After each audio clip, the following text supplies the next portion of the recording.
이 측면을 동시에 고려해야 된다. 근데 이런 질문들, 방과후 3번 내용 질문들이 여기서만 물어본 게 아니야. 그래서 나중에 뭐 과거의 가치와 현재의 가치를 뭐 이렇게 할 때 여러분은 어떻게 할 것인가? 어떻게 해야 돼요? 다 동시에 고려해야 된다. 답이에요, 그게. 한 곳에 치중하지 말고 다 같이 고려해야 된다. 그런 것들. 자, 그런 것들 이제 보시면 되고요. 그 다음에 2번을 보죠. 자, 다음과 같은 학습 고용으로 수업을 하려고 한다. 가의 개념의 내포적 정의와 외연적 정의를 쓰고 이러한 수업 모형으로 역사 수업을 할 때 나타나는 문제점 2가지 쓰시오. 자, 내포적 정의라는 것은 아까 이거 그대로 뭐 나왔지? 정보 강조에 관련된 거니까. 그래서 내포적 정의 뭐 나왔어요? 그냥 쓰면 돼. 자, 급속한 추정으로 북방 유목민족의 정복을 중국 정복해서 세운 왕족, 이민족이 만리장 이부에 국가에 성립하여 중계 일부나 점령 왕족. 요거는 어디에 있냐면 그 동양사 개론에 있어요. 이 아까 후자가 얘기한 거는 후자 부분은 그래서 이 동양사 개론에 있거나 정복왕조의 그 개념을 제시했던 사람이 누구죠? 비트포겔이죠. 예. 그 다음에 외연적 정의도 녹색책에 있는 내용들 그대로 쓰시면 되죠. 요, 금, 원, 청 이렇게. 근데 이제 동양사에서 만약에 중국사에 물어보면 비트포겔이 정복왕조 중에 뺀 것은 뭐냐? 이렇게 물어보면 어느 나라를 빼야 되겠어요? 원나 빼야 돼. 그게 동양사 개론이 있어. 근데 보통 우리가 이제 교과서에서는 정보 강조하면 다 포함해서 얘기하잖아요. 예. 그런 것들. 자, 그러면 문제점이 뭐냐? 문제점 그냥 녹색책에 있는 내용들 쓰시면 되죠? 고유한 특성과 의미를 밝히고 있고, 역사적 사실과 개념을 중요시하기 때문에 역사적 사실을 중요시하는 역사교육 목적에 맞지 않다. 그냥 쓰시면 돼. 그러면 이런 문제가 나오면 개념의 호용성에 대해서 물어볼 수가 있겠죠. 호용성 물어봐도 또 너무 많으니까 어떤 측면에 호용성이 있냐. 예를 들어서 아까 전에 사회과학권을 도입할 경우에 어떤 호용성이 있는지 2가지 쓰시오. 이렇게 물어볼 수 있잖아. 근데 개념의 호용성 문제를 내기가 힘들 것 같지만 또 옆구리 찌르는 문제도 낼 수가 있죠. 이번에 탐구학습 나온 것처럼. 예. 그러니까 외워두시는 게 좋을 것 같아. 이 개념은 달달 외워두시는 게 좋아. 그리고 나중에 개념학습 부분과 또 연결해서 또 보세요. 예. 그래서 있고 그 다음에 이제 3번을 보죠. 3번. 자, 이것도 이제 개념과 일반화와 관련된 내용인데요. 요거는 일반화 보고 풀어보는 게 나을 것 같아요. 예. 그래서 이제 있고, 잠깐만, 뒤에 넘어가서, 잠깐만. 398페이지에 있는 내용이 있는데, 4번을 볼게요. 4번. 자, 박 교사는 가와 나를 활용한 다음과 같은 3차 시 수업 계획을 하였다. 본시 학습 전개 과정에 시를 통해서 학생들의 학습의 내용을 제시하고 그 다음 역사과 개념학습을 특징을 유의해서 디귿에 들어간 학습활동과 그 필요성을 서술하시오. 이렇게 있는데 자, 시학습 내용 시민혁명 속성을 쓰시면 되겠죠. 예, 그 시학습 내용은 거기 시민혁명 속성을 확인한다고 했잖아요. 그러면 예를 들어 청교도혁명, 미국의 독립혁명 이런 것들 나열하면 맞을까요? 틀릴까요? 틀리죠. 이건 뭐예요? 사례를 제시한 거잖아. 그러면 속성은 뭐냐? 시민혁명은 정치사학적 절대주의, 기타, 봉건의 원료, 타도의 부유주의, 뭐 이게 있다. 등등등 있죠. 그래서 교과서에 있는 내용들 있잖아요. 아니면 녹색책에 있는 내용들 쓰시면 돼요. 그래서 저는 거기에 이제 경제학 사전이나 교고생을 위한 사회용어 사전도 발췌했고, 거기에 녹색책에, 남색책인가 녹색책에 보면 시민혁명의 속성에 대해서 제시한 게 있어요. 그것도 외워서 쓰시면 되고요. 예. 그 다음에 디귿의 학습활동의 필요성이 있는데, 요거는 개념보다는 이제 뒤에 개념학습 부분이 있거든요. 그래서 개념학습 절차들이 있어요. 그래서 이거는 뒤에 개념학습 절차할 때 같이 풀어보기도 하죠. 요거는요. 예. 자, 그러면 1번화 넘어가죠. 1번화.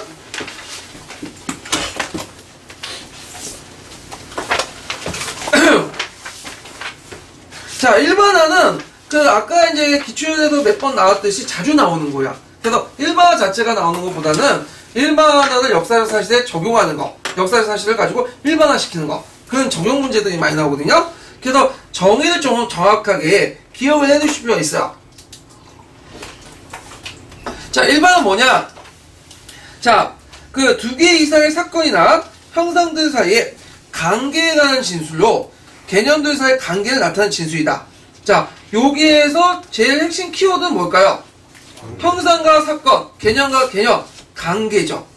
요 관계를 잘 찾아야 돼. 자, 예를 들어서 남자와 여자가 있다. 이건 뭐예요? 그냥 사실적 진수야. 이거는 일반화가 아니야. 근데 남자와 여자는 결혼한다. 그죠? 근데 결혼은 관계 지어주는 거죠. 그래서 예를 들어서 조선후기 때 뭐 도구의 성장, 그 다음에 이제 뭐냐면 도구의 성장, 그 다음에 농업 생산력의 어떤 발전이 있다? 이런 식으로 얘기하면 이거는 일반화가 아니죠. 도구의 성장과 농업 발전으로 인해서 근대 후기에, 조선 후기에 경제 발전이 있었다. 경제 발전이 관계시켜주는 거죠. 그래서 항상 일반화 시키려면 당황하지 말고 뭘 찾으시죠? 두 개의 개념, 두세 개의 개념을 서로 연결시켜주는 개념들, 공통된 관계 개념들을 찾아서 쓰는 게 제일 좋아요. 끝에다가. 예. 자, 그 다음에 이제 일반화의 기능이 뭐냐. 자, 일단, 인간의 행동과 그 관계를 설명하고 모델이나 이론을 만드는 데 구시한다. 그래서 그 녹색책에 보면, 자, 무난한 개념을 알면 인간이 집단을 이루어 생활하는 곳에서 사회적 필요를 충족시키기 위해서 독특한 관습이나 생활 패턴이 있다는 것을 만들어진다는 일반화의 기틀이 되죠.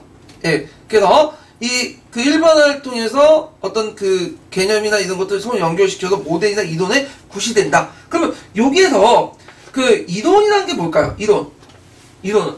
자, 개념을 연결시켜주는 게 일반화죠. 이론은 뭐예요? 그 일반화에다가 하나가 뭐야? 거기에다가 그 검증된 사실들 어떤 객관적 사실을 검증할 때 뭐냐면 우리는 이론이라고 해요. 이론. 예. 좀 더 뭐냐면 과학적 엄밀성을 갖고 있는 거야. 이론이라는 거는. 예. 자, 근데 기본적으로 이론도 어디에서 출발하는 거죠? 일반화에서 출발해요. 일반화.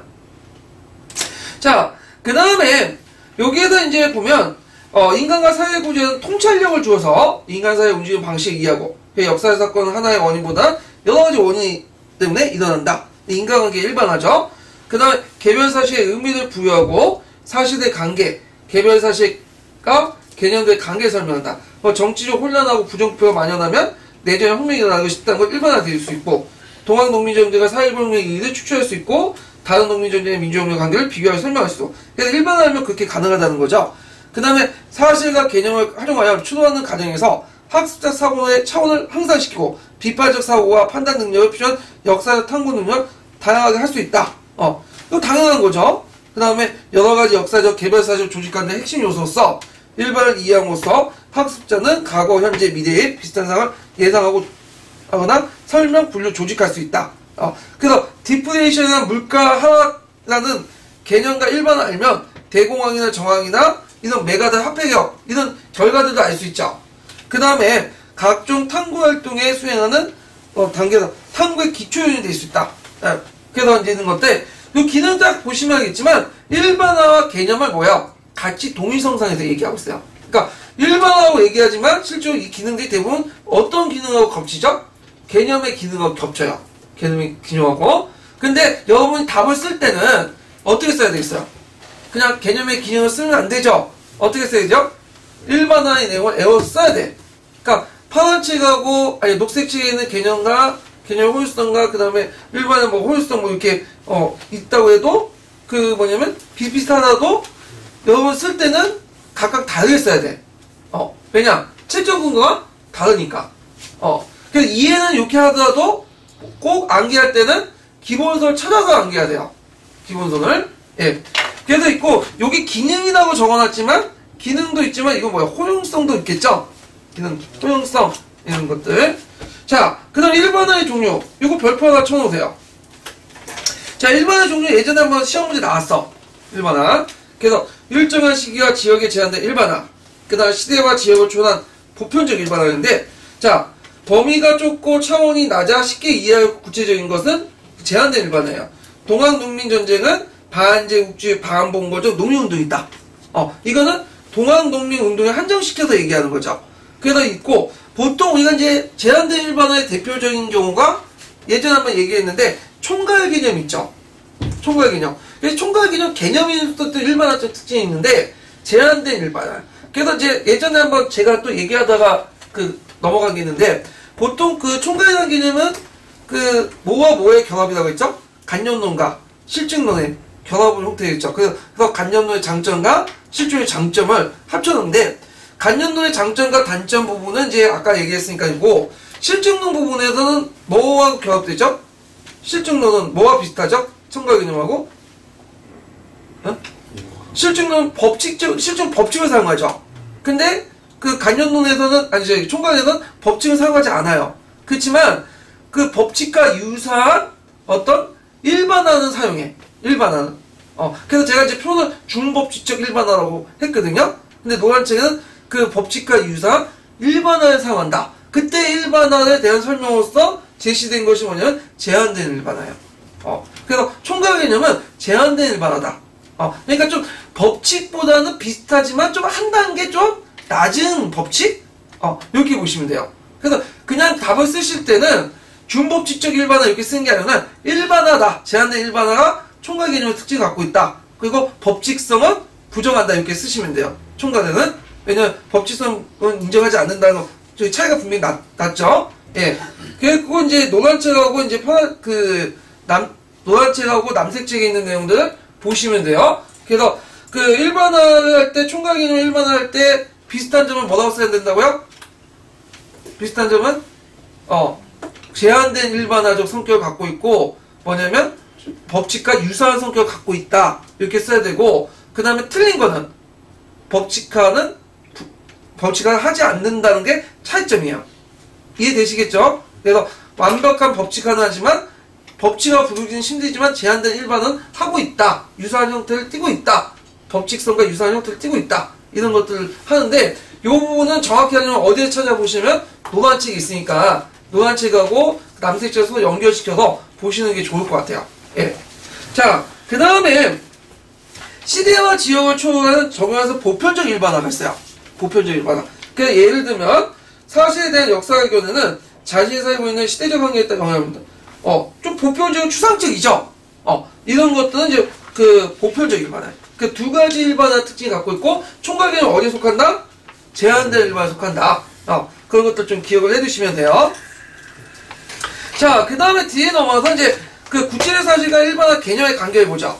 자, 여기 보면 이제 구체적 사실이 있고, 그 다음 개념과 원리의 관계가 있는데, 자, 구체적 사실은 역사적 핵심 개념과 원리를 뭐할 수 있다? 정당화시킬 수 있다. 핵심 키워드 나왔죠? 뭐죠? 정당화. 그래서 만약에 그 구체적 사실이나 구체적 사실이 없으면 뒷받침하지 못할 경우에는 역사적 개념이나 원리들이 뭐야? 공허하죠. 그래서 만약 이렇게 문제가 나왔어. 구체적 사실을 뒷받침하지 않는 개념과 원리에 문제점을 쓰시오. 그럼 어떻게 되겠어요? 예? 구체적 사실에 뒷받침하지 못할 때는 역사적 개념과 원리가 공허하다. 핵심 키워드 나오죠? 뭐가 나오죠? 공허. 그래서 여기 두 가지 외울 것은 정당화, 공허. 이것만 외우면 돼요. 예. 그 다음에 또 반대로 핵심적 개념과 원리는 구체적 사실에 뭘 부여하죠? 의미를 부여하죠. 기능이 서로. 그렇지만 그게 만약에 없을 경우에는 뭐야? 단순히 의미가 없는 사실의 나열에 불과하죠. 그럼 핵심 키워드 두 가지 예를 들면 의미, 반대, 의미 없는 사실 나열. 그리고 이것을 쓸 때 이제 문장을 좀 만들어가고 쓰시면 돼요. 예. 그래서 제가 이 프로를 이렇게 만들어 놓고, 그 다음에 여기 관련된 예문들 파란색과 녹색책에 있는 예문을 찾았거든요. 자, 녹색책 예문 볼게요. 28선언, 3.1운동, 60만세운동, 임시정부, 한인국당은 뭘 정당화시키고 있어요? 독립운동이나 개념에 정당화시키고 있죠. 근데 독립운동은 거기에 뭘 부여하고 있죠? 의미를 부여하고 있죠. 그래서 상부적인 관계다. 그 관계도 좀 기억을 해두시면 될 것 같아요. 자, 그러면 관련된 내용들을 한번 또 보죠.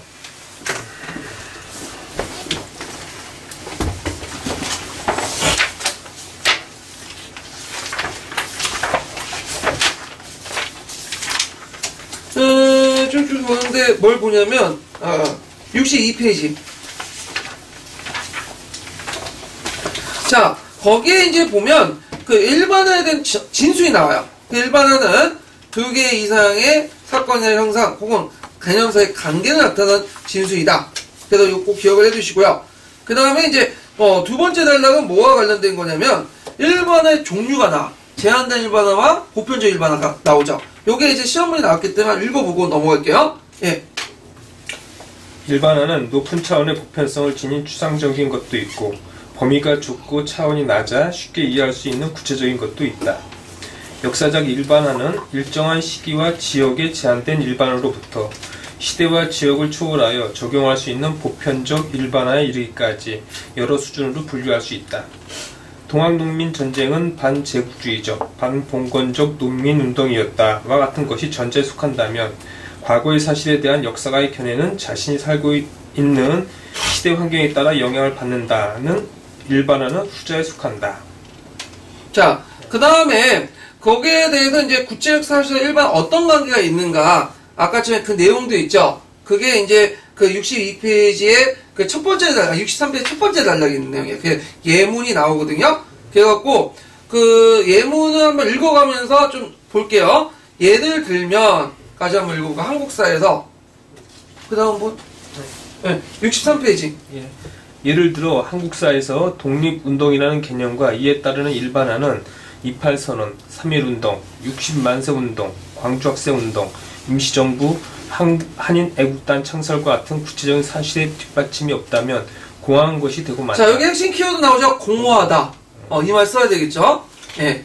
반면에 이러한 구체적인 사실들은 독립운동이라는 개념과 이에 따르는 일반화에 의해 포섭되지 못할 때 단순한 사실들의 나열에 불과한 것이다. 자, 여기 핵심 키워드 단순한 사실의 나열. 요거 쓰셔야 되겠죠. 예.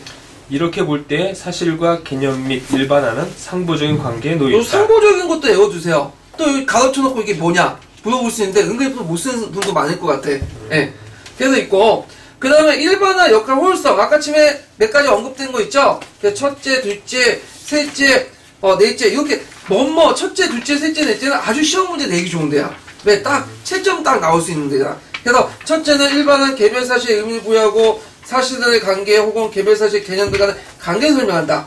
둘째는 일반화는 사실과 개념들을 활용하여 추론한 것으로 학습자의 사고 차원을 높인다. 셋째는 일반화는 개념과 함께 여러 가지 역사적 개별 사실들을 조직하여는 핵심 요소를 이용한다. 마지막으로는 일반화는 모델과 이동에 맞는 역할을 한다. 지금 뭐냐면 시간 관계에서 다 읽지는 못하지만 요 구체의 내용과 그 말머리 부분 있죠. 핵심 그 문장들 꼭 외워주세요. 예. 그래서 있고 그 다음에 이제 이론 부분인데 이론은 이제 여기까지 이제 뭐냐면 일반하고 자 그 다음에 이제 관련된 문제를 이제 풀고 또 이론 넘어갈게요. 예. 자 기출문제 몇 페이지 펴보시냐면요 아까 이제 못 풀고 넘어가는 부분을 이제 볼게요. 자 3번 문제 볼게요. 12년도 문제.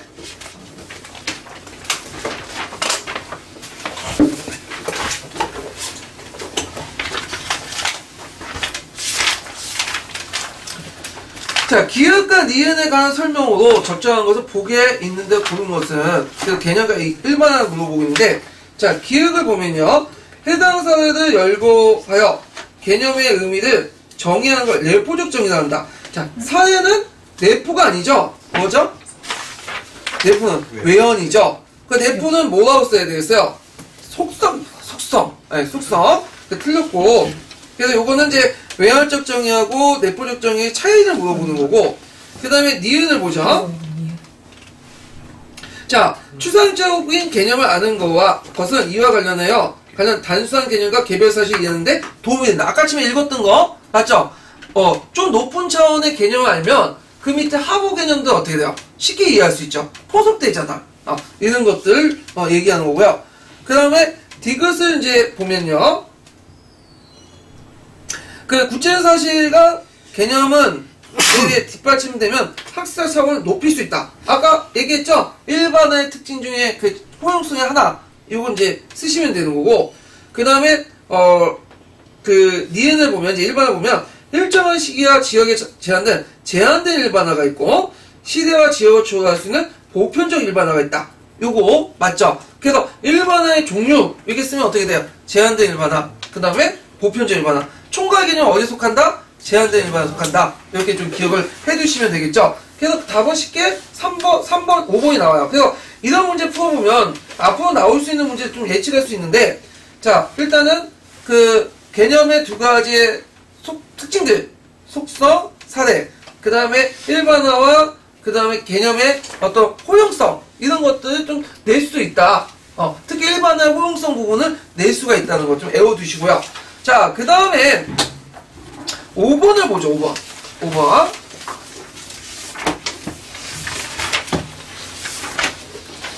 자, 이 5번은 그 13년도 문제인데 이게 좀 약간 역사적 사실가 돼갖고 좀 어디다 집어넣기 좀 그래갖고 일단 풀어야 하기 때문에 여기다 집어넣었어요, 일단. 자, 김 교사와 이 교사가 수업 내용에 따른 수업 활동을 적정한 것만을 보기에 있는 대로 고른 것은, 자, 김 교사. 자, 한국은 원래 가난한 백성들 양식을 빌려주는 제도인데 19세기에 부족한 재정을 보충하는 세금을 바꿨어요. 좀 한국에 대한 얘기를 하고 있어요. 자, 이 교사를 이제 보면 조선국의 토지제도 개혁을 주장하는 이들과 상공과 육성을 강조하는 이들이 나타났습니다. 토지제도의 개혁을 이게 쭉인데 유형어 정의가 쭉 있고 시작에 대한 개념 이런 것들 쭉 얘기하고 있죠. 그리고 공통적 차이점 비교학습도 있고 그 다음에 김 교사는 또 만약 여러분이 이 시대에 태어난 백성을 어떻게 했을까요? 이건 뭐예요? 감정이입이죠. 이런 것들이 다 들어가 있어요. 그러니까 종합적으로 묻는 문제예요. 자, 요거 금방 답이 풀려요. 자, 학생들은 아이고, 왜 또 시끄럽나? 자, 학생들 한국 운영의 물난 사례로 한국총정을 조사했다. 이거 금방 답이 틀리다는 거 알 수 있죠? 왜 틀렸을까요? 한국총정은 뭐예요? 한국총정. 항구라는 건 유아거든요. 유아. 청정은 뭐냐면, 한국총정은 이 유아에게 뭐예요? 군역을 부과하는 거죠. 군역. 그러니까 이거는 한국의 사례가 아니라 뭐의 사례야? 군역의 운영 사례야. 그래서 이거는 금방 요 역조론보다는 뭐와 관련됐다는 걸 알 수 있죠? 역사. 그래서 16세 미만의 어린아이들에게 군법을 징수하는 건데 이건 한국의 사례가 아니라 군역의 문란 사례고 만약 한국의 문란 사례를 들려면 반작이니 허윤이 반백, 이무, 가분, 입본, 백징 이런 것들. 근데 관련된 내용은 제가 이제 기출 근거에 다 있으니까 찾아보시고요. 한국 사례 때 또 할 거예요. 자, 그 다음에 김 교사는 학생들의 역사적 인물이 되어 글쓰기를 통해 조선후기 상황과 사람들의 생각을 이해할 수 있다. 맞죠? 만약 여러분들이 이 시대에 태어난 백성을 어떻게 감정이입이죠. 감정이입의 교수학습 방법 제일 좋은 게 뭐냐면 역사적 인물이 된 글쓰기. 그래서 감정이입 좀 기억을 해두시면 되고요. 그래서 이거는 감정이입적 역사 이해도 속할 수도 있고 추천도 속할 수 있어요. 같이 또 해보고 머리도 생각해보니까. 그 다음에 디귿을 보면 자, 학생들 반개수 국호기의 수업 내용을 비교해볼 수 있죠. 예. 그래갖고 이제 유용과 그 다음에 박제가 그래서 이제 6회에서 뭐냐면 비교했을 때 중상주의하고 중농주의 입장을 이제 서로 비교해서 볼 수 있죠. 여기에 보면 뭐가 나와있어요? 이들의 주장과 공통적 차이점을 알아봅시다. 이게 나오죠. 비교학습과 관련돼서 볼 수가 있고요. 그 다음에 아이고 자, 그 다음에 이 교사가 보면 자, 학생들이 시각자들의 주장을 제시한 후 공통된 특성을 토대로 시각의 개념을 추출한다. 여기에 시각의 개념을 추출할 수 있죠. 자, 2000 조선의 토지대화 개혁과 상호 육성을 통해 민생안전 부국가로 사상이 나타났습니다. 이러한 사상을 무엇이라 할까? 시각이잖아. 개념을 추출하는 거죠. 그래서 니은, 디귿, 니은인데 뭐 어려운 건 없어요.